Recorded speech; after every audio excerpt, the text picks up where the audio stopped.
The Economist reported that finding the right people is the single biggest problem in business today. This was featured in the 2006 cover story titled The Search for Talent.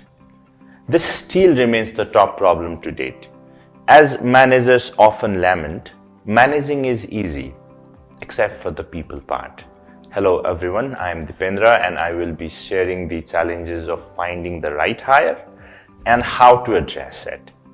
So stay tuned.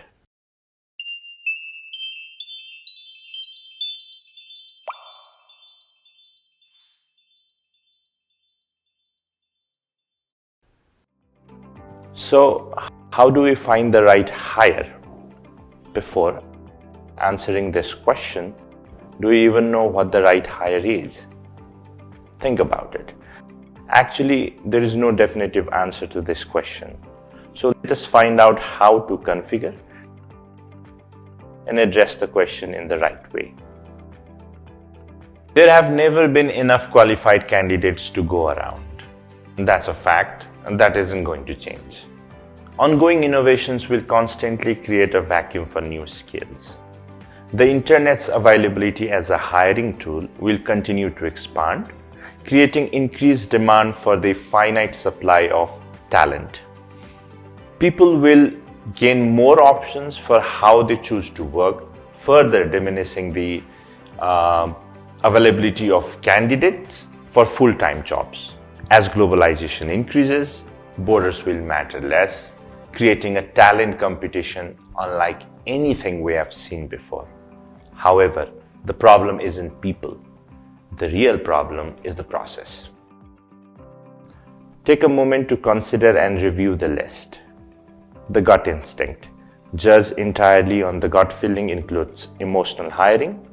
The sponge, let everyone interview a candidate. The prosecutor, aggressively question a candidate, attempting to trip them up with trick questions and logic problems. The suitor, concerned with impressing candidate than assessing their capabilities. The chatterbox, largely consisting of casual conversations. The favorite questioner, holding stubbornly to a favorite question, thinking this will reveal something important about a candidate. The aptitude tester, solely using to determining a hiring decision. The fortune teller, asking hypothetical questions. What would you do? How would you do it? Could you do it? All these hiring methods, also known as Voodoo methods, share an assumption that it's easy to assess a person. We wish that it were so. But one of the painful truths of hiring is this. It is hard to see people for who they really are. So what's the right way? Let's go through the steps. Wait, this is not a job description. It's a document that describes exactly what you want a person to accomplish in a role. In other words, it gives us a clear picture of what the person we seek needs to be able to accomplish. Let's see one of the ways. Quadrant 1, deal breakers. These are knockout factors. Having any of this eliminates a candidate from contention.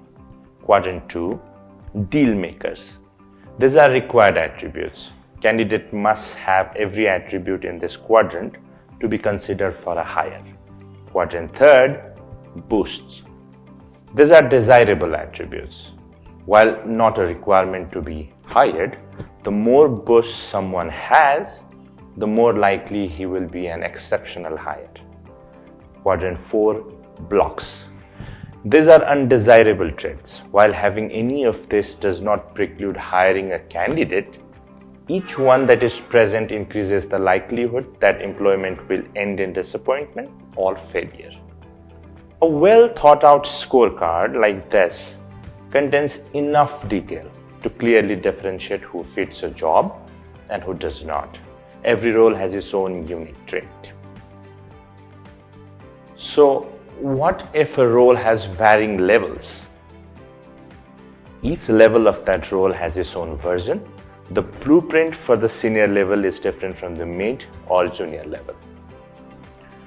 One of the old ways of hiring is this. We wait until a job opens and then search for talent. Usually, this leads to questions such as, Why is my recruiting method failing to supply enough talent? Often, the method gets the blame. However, it's usually the people who have failed to use it properly. Shifting from this reactive to active recruiting is an important step to hiring faster. How do we do this? We need to create a plan to produce a continuous flow of qualified candidates by tapping into a large pool of talent.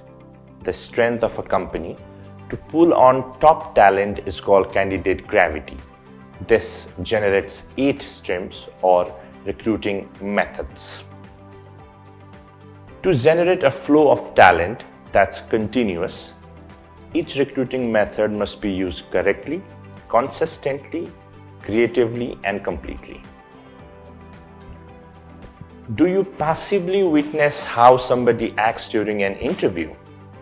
If yes, that puts you back in the domain of Voodoo hiring methods. The time span is too limited to reliably predict anything useful. Instead, use the 4 interviews to collect facts and data about somebody's performance track record that spans decades. They are the screening interview.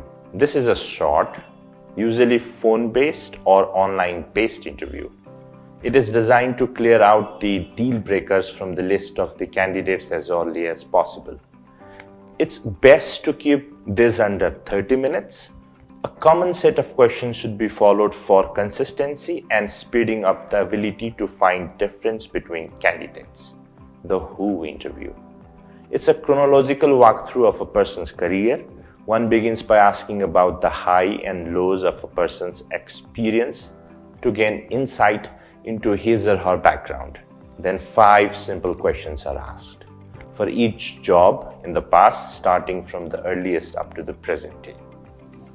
The time period of the interview depends upon the years of experience and the role one has. The in-person, hands-on interview. This is the technical part of the interview process. The best course of action is to provide an experimental interview. This is to see if the candidate is able to carry out in the desired role or not. This usually lasts for an hour or more.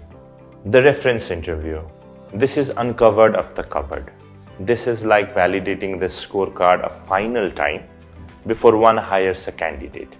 A proper reference check prevents 25% of the info that one should know. The candidate didn't join at the end. Imagine putting all the work into finding Mr. or Miss Right and then losing them in the 11th hour. Imagine frustration, the embarrassment, the anxiety. We're not finished until the candidate becomes an employee. Address the 5 things they care about to seal the deal. The 5 areas with example sentences are fit. Here is where we are going as a company. Here is how you fit in. Family. What can we do to make this change as easy as possible for your family? Freedom. I'll give you ample freedom to make decisions. Fortune. If you accomplish your objective, you likely make certain compensation amount over the next 5 years. Fun. We like to have a lot of fun around here. I think you will find this is a culture you'll really enjoy. Select people based on whether they are likely to be able to perform a job or not. Use the scorecard to define the standard. Use the screening, who, focus, and reference interviews to gather facts. Make sure the facts hold up against that standard. Evaluate people based on the factors that matter the most for the position. This should enable anyone to enjoy the results of a hiring method that is fair, legal, and extraordinarily effective.